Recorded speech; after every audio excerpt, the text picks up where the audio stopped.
Welcome back. Today, we are doing a deep dive explainer on a topic that has absolutely taken the internet by storm. We're going to impartially unpack a highly controversial viral thesis that tries to explain a massive cultural shift we've all lived through. The source material we're digging into today traces the sudden, explosive rise of what most people call wokeness directly to demographic shifts happening inside our major institutions. It's a fascinating, deeply complex hypothesis about group dynamics, so we are going to break all of the author's arguments down piece by piece so you can see exactly what's being claimed here. Okay, let's dive into this. Here is our roadmap for today: the 2020 cultural shift, a demographic tipping point, consensus versus conflict, the weaponization of empathy, and finally, the Larry Summers case. Section 1, the 2020 cultural shift, or as the source refers to it, the summer of mass hysteria. So let's rewind a bit and frame the cultural moment that actually inspired this entire thesis. The author points out that the summer of 2020 felt, well, almost like an inexplicable sudden wave of mass hysteria that just swept across society and our institutions practically overnight. Which brings us to the core question posed by the source. Why did everyone seemingly go crazy all at once in the summer of 2020? It's a provocative question, right? And the author argues that finding the answer to this is absolutely crucial, because understanding the root cause of this sudden shift tells us a whole lot about how modern society actually operates behind closed doors. To answer that, the source puts forward a very specific, carefully defined thesis. The argument is that wokeness is essentially just feminine patterns of group behavior applied to institutions where women have recently attained a demographic majority. Now, I want to be incredibly clear here. The source is not claiming women cause all the problems in the world. Rather, they're presenting a targeted hypothesis about institutional group dynamics and what literally happens to an organization when the balance of power shifts in a profound way. Moving on to Section 2, a demographic tipping point, coincidence of timing. And this brilliantly illustrates the whole foundation of the argument. It relies heavily on the precise timing of these institutional changes. Just look at this timeline. In 2016, U.S. law schools turned majority female. By 2018, the New York Times workforce hit a female majority.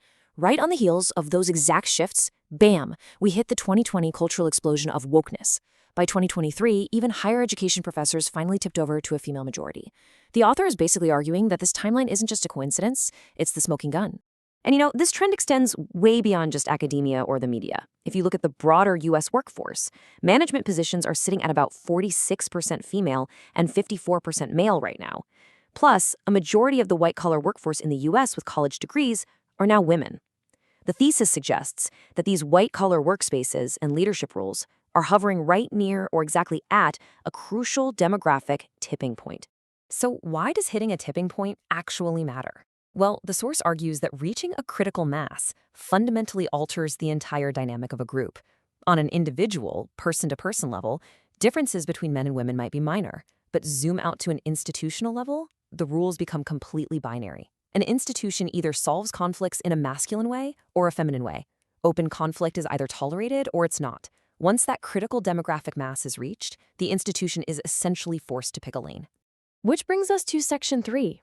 Consensus versus conflict, and those shifting perspectives. All right, here is where the source dives deep into the psychological layer of the argument, exploring how different demographics allegedly handle moral questions within an organization. The author sets up a pretty stark dichotomy. According to the source, the male perspective on a moral question tends to ask, what are the facts, what are the rules, and how do we reach a just outcome? In total contrast, the female perspective tends to be consensus-focused, asking, what are the relationships at play here, and how can we make everybody happy? The author argues that this relationship-based, consensus-driven approach mirrors exactly what we now call wokeness. But all of this raises a super interesting question for us to consider. How do groups actually handle conflict? Think about your own workplace, or even your friend group for a second. When people strongly disagree, how does it really get resolved? To illustrate this difference, the source brings up an absolutely fascinating Scandinavian playground study. Psychologists essentially just observed kids playing. During the observation phase, researchers counted a high number of physical fights among the boys, and literally 0 among the girls. But here is the wild twist. In the interview phase, when they actually sat down and talked to the kids, the girls self-reported having the exact same amount of fights as the boys. The discrepancy between what was observed and what was reported was massive. So, the crucial point is when the psychologist asked the girls what a fight actually entailed, they got answers like, Megan said she was going to tell everybody they couldn't be my friend anymore. According to the source, this shows that feminine conflict centers heavily on reputation destruction and social ostracization, rather than throwing punches. The author argues that this exact dynamic lays the deep psychological groundwork for modern concepts like words are violence. All right, Section 4, the weaponization of empathy, a Darwinian impulse. Now things take a slightly darker turn, as the source explores the weaponized applications of these consensus-based dynamics. The author leans into an evolutionary argument here, noting that women possess a very strong Darwinian impulse to care for helpless things. However, the source argues that modern political movements have figured out exactly how to aggressively weaponize this natural impulse. If activists can frame a political issue as protecting a helpless class, or, as the source provocatively puts it, treating minorities as babies that need constant shielding, they can literally hijack that deep-seated biological instinct for care. And here is the blunt takeaway from the source to summarize the effectiveness of this tactic.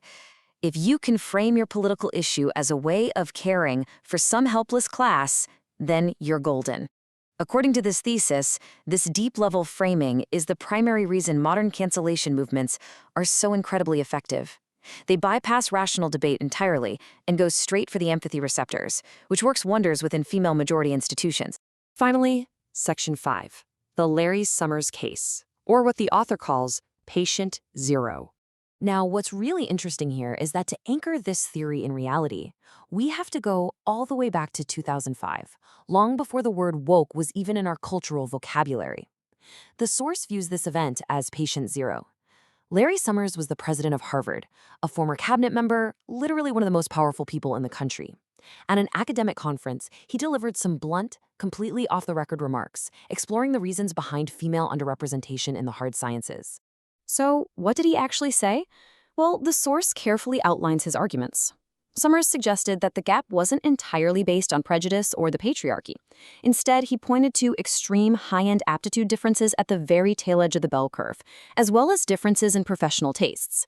He basically argued that women who do possess that extreme high-end aptitude often gravitate toward people-oriented fields like medicine, rather than cold, abstract fields like physics.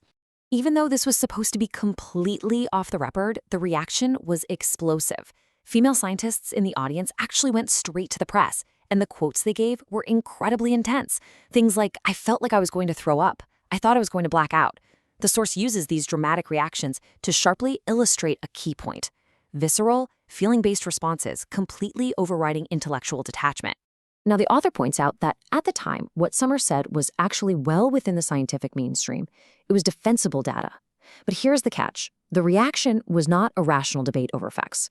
Instead, it turned into an exercise in pure reputation destruction. The critics flat out refused to debate the data, simply stating, I am offended. Because of this relentless, feeling-based pressure, Summers was ultimately forced to resign.